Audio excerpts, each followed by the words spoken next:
welcome to Caribbean Connections. I am Dion Ligor, and we're here around the largest roundabout in the world, the Queen's Park Savannah, with the formidable backdrop of Queen's Royal College, where we will meet with Dr. Fazal Ali. Dr. Ali is the former chair of the Teaching Service Commission for Trinidad and Tobago, a Commonwealth scholar.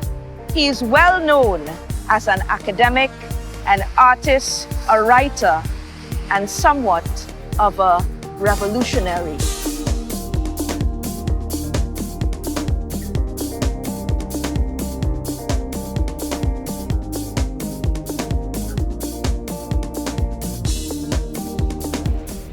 Dr. Ali, welcome to Caribbean Connections. We are absolutely delighted to have you on set.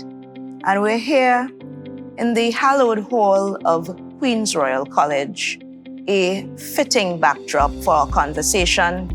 This is the school, the secondary school of our first Prime Minister, Dr. Eric Williams, and we know his passion was education, as is yours. Well, one of your many passions.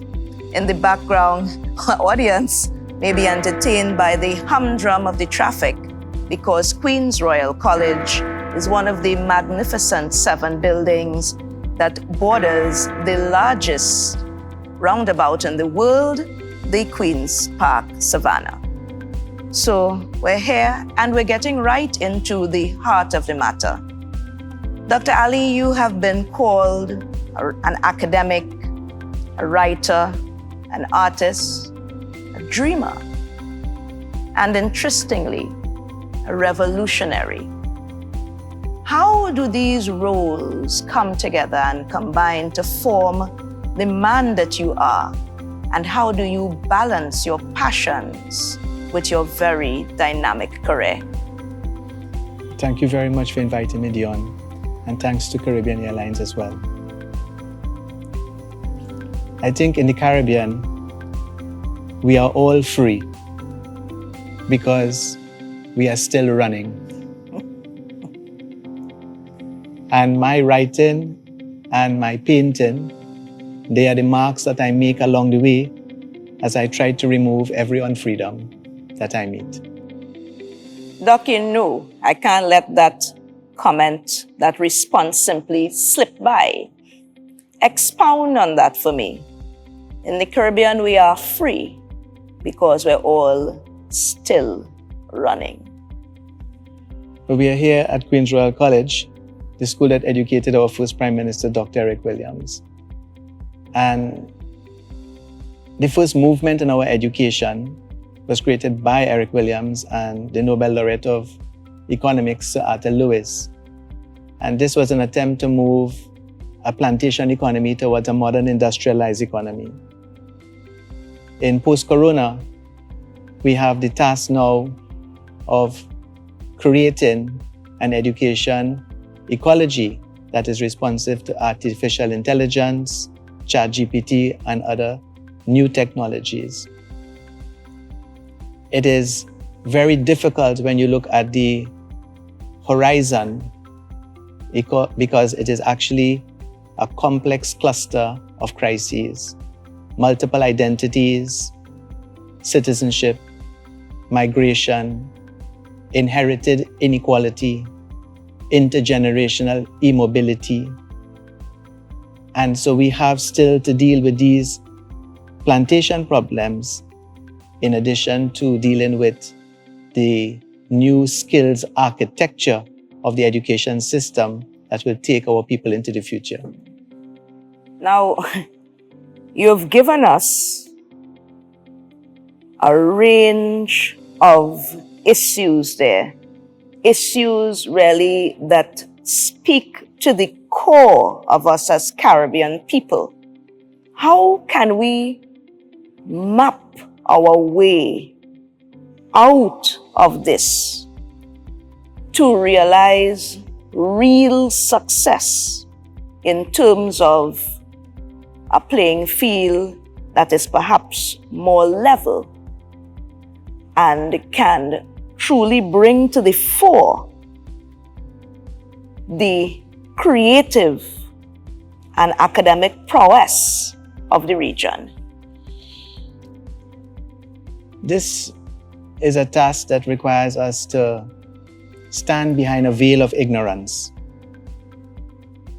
Behind this veil of ignorance, each one of us would not know who our parents would be, our ethnicity.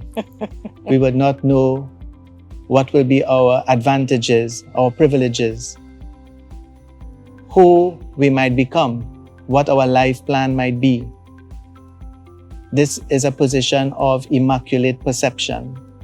And from there, if you have to redesign an education system, you will choose the liberties, the institutions, the policies, the legislation that will minimize harm to the most vulnerable. Because when the veil is lifted, you don't know who you will be in that society. What strata, who will be your parents, what will be your economic circumstance. So you will always choose the liberties and the opportunities to minimize harm to the most vulnerable or the least advantaged people in the society. You're really speaking about, it's almost as if we are transparent. So all you see is a person really that is without all of these marked definitions that we hold on to so passionately. And maybe not always they work to the advancement of the whole, which is humanity. One of your, I don't like to say labels, but one of your passions is writing. You have authored Education for Liberty, which speaks to some of those elements that you have dealt with in your response. What was the catalyst that prompted you to pen that book? Education for Liberty was inspired by Capitalism and Slavery by Dr. Eric Williams, and tracing the work he and Sir Arthur Lewis created to build out the education infrastructure that we now benefit from in our country. The aims of education there were very clear. We were moving from a plantation economy to a modern industrialized economy. The aims of education must be refreshed now. And if you're reshaping the aims of education, then you must reshape the whole ecology of schooling. And so from ECCE, primary and secondary, it would be very important right now to introduce systems of quality assurance, institutional effectiveness, moving away from subjects towards transversal competencies, playlists, rather than a timetable, tutoring bars where students work in small groups around a project and they go to a group of teachers to work on different parts of that same project. A sort of matrix system where you put things together for a particular type of purpose. You're absolutely correct. So the curriculum becomes a matrix, not a catalog of content to cover. Yes, I see that, so that there is movement.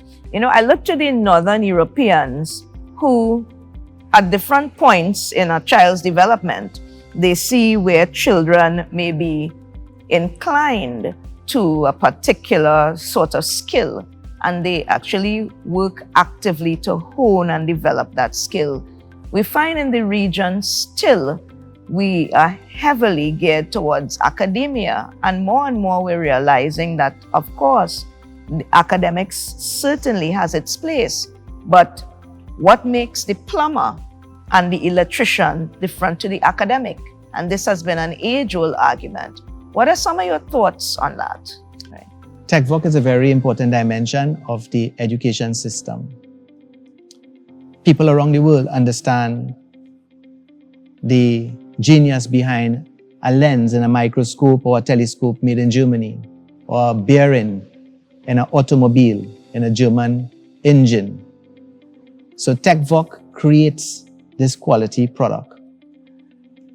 And so while you have the traditional forms of technical vocational education, TechVoc is changing itself right now in post-corona, in a post-COVID world. Schools can now do technical vocational studies around agricultural science using solar energy, wind energy, and all of these new types of technologies to prepare workers to support those new industries as they emerge. So while you have a standard curriculum across the Caribbean for technical vocational education, that standardized curriculum, that canned curriculum that is almost like a tin of soup, might not be suitable for the future. What will happen in 2044? What will happen in 2044 is that in 20 years' time, every child who is now in the infant department of a school who is 5 years old will be leaving university and they will be 25 years old. Is the education system now preparing them for the jobs that will be existing in 2025? Yeah, in 20 years' time. Yeah. A whole different type of world as you describe it. You know, we can speak and go on about education and the critical role that it plays, and it does, because it really is a cornerstone of all that we are. But we are seeing where in some pockets, persons are falling through the cracks. So in addition to education, what are some of the elements you think critical for us to address and arrest this issue of criminality in the youth, where we are seeing an uptick in gangs and gang violence, not just in Trinidad and Tobago per se, but we're seeing pockets happening up in different islands in the Caribbean as well. If we take any school in Trinidad and we attempt to reconfigure that school into our school in Barbados or Jamaica, and we intend to reconfigure that school around the idea of a skills bank, we will be able to see that in the ordinary art of wire bending, all of the carnival costumes for 2024 manifest wire bending.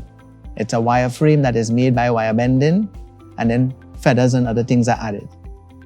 It is a large industry, and carnivals are spreading around the world. We can now do wire bending by introducing into the wire bending yard robotics, AutoCAD, so that every structure that we build from wire bending is identical. And programming robots and using artificial intelligence to do wire bending is not difficult. We already have dentists making wire frames using robots. So robotic technology could be applied to solve a lot of the wire bending problems that you have in a mass camp. And you see, these are the elements that take Carnival, for example, from just an event into an industry. And this is one of the challenges I have with Carnival.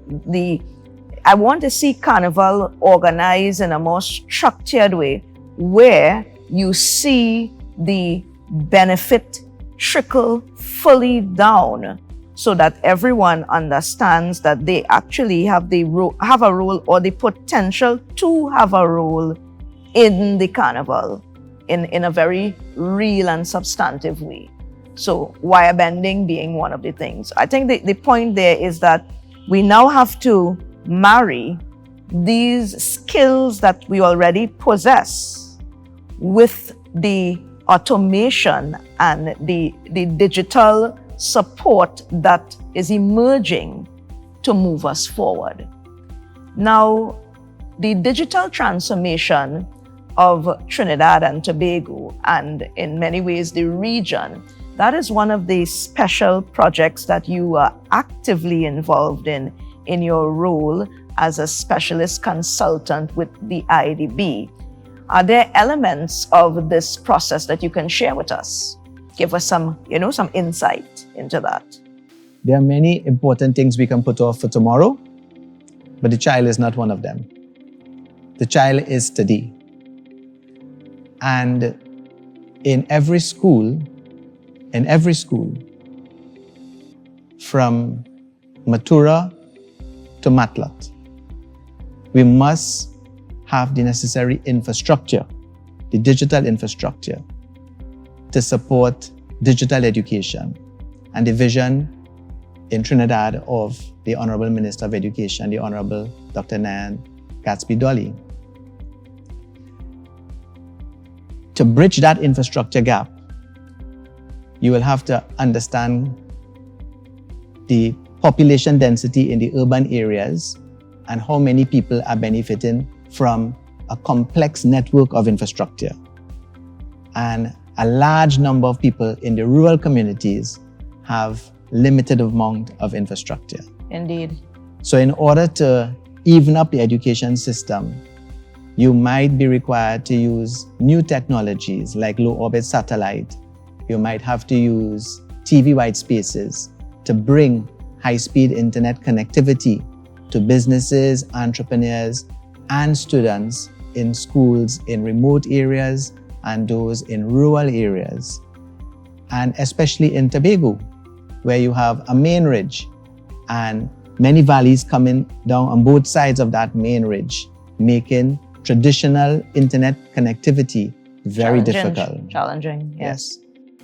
So whereas the playing field may not be possible for it to be level, what this digital transformation is doing is facilitating access to particular assets like technology that has become so critical to development and to movement forward. So it is interesting to know we look forward to the rollout of these projects for the digital transformation of Trinidad and Tobago, and we will see it take place in the region as well. But Doc, I want to zone in now to another one of your passions. Doc, you are a well-known and documented artist. There have been influences on your work from other artists throughout the region. We see a strong element of religion and also the landscape of Trinidad and Tobago. Tell us what motivates you when you sit to paint. My paintings are all about development. And I've been greatly influenced by Fazal Ali in Cuba, as well as the master painter, Leroy Clark in Trinidad and Tobago, who taught me. Leroy didn't teach me techniques of painting, but he did teach me to see. Yes. And so he would often say to me that the Obia man is someone who is able to see something that other people cannot see. And so art for him was a form of Obia. You have to be able to look at something, and when you're going to paint it, the painting becomes a series of destructions in order to make visible something that is hidden. Oh, yes. So it's about, shredding. Yes. And getting to the core, to the heart, to the meat of things. Yes. Which is something you do so beautifully and so well. Yeah. So the paintings, Adam, they take long. And when Leroy was with us, I would take the paintings to his home for a critique before I show them in public. Now, all I have to help me through that process would be the memories of his instructions, his guidance, and the fellowship of the painters like Makemba Kunle and others. Yes. Who continue to paint. And it is really inspiring to hear you speak about that community of artists and how you support each other, which is so integral to society. We have so much more to gain from supporting each other than from tearing things apart, except, of course, when we need to expose. But if we speak a little more about your art, in your last exhibition, you interjected and introduced AI, and it really was a different take to that. Tell us about that artificial intelligence married to art, where we see that art and science coming together. Well, that was a first in the entire world. In fact, I wrote to the Tate Modern and the MoMA in New York about the show, yes, and they responded to my email. What I did was I created a platform that will allow the viewer to interact directly with the paintings. Yes, and we were able to do so, yes. And so when you came before a painting, you could actually question the painting, and the artificial intelligence generated responses to every single question. The answers were surprising as the AI formulated the responses. I still have some of those responses on my phone from speaking to the paintings and having that. It really was an immersive experience. Yes. And you got some quite interesting feedback from the AI. We also used AI during that exhibition to take one of the paintings of a young man on a beach playing cricket, and to use a farm of servers to make the images in the painting move, almost like animation. And that was also on display. What was also interesting about that art exhibition was that Katz Watanabe from UTT, I sent him a bass line of a piece of music I wanted to create for the exhibition. Katz was in Japan, and he created a piece of music according to the bass line I gave him. Then he sent that back to the students at UTT, and they added flutes and tenor pans and other pieces of music to that piece of music that Katz created. And then we produced the final piece of music for the show. So it was a presentation of artificial intelligence, music, and painting. So Doc, what we have in you is really a gift to Trinidad and Tobago, a musician, an artist, teacher, and really a beacon of light and hope. I want to thank you for all that you do behind the scenes for our students, and we will see more of your work as it comes to the fore through the digital transformation that is taking place that will impact not only Trinidad and Tobago, but the region as a whole. Thank you for joining us on set here at Queen's Royal College, Trinidad. To our viewers, thank you for watching. I am Dion Ligor, and this is Caribbean Connections.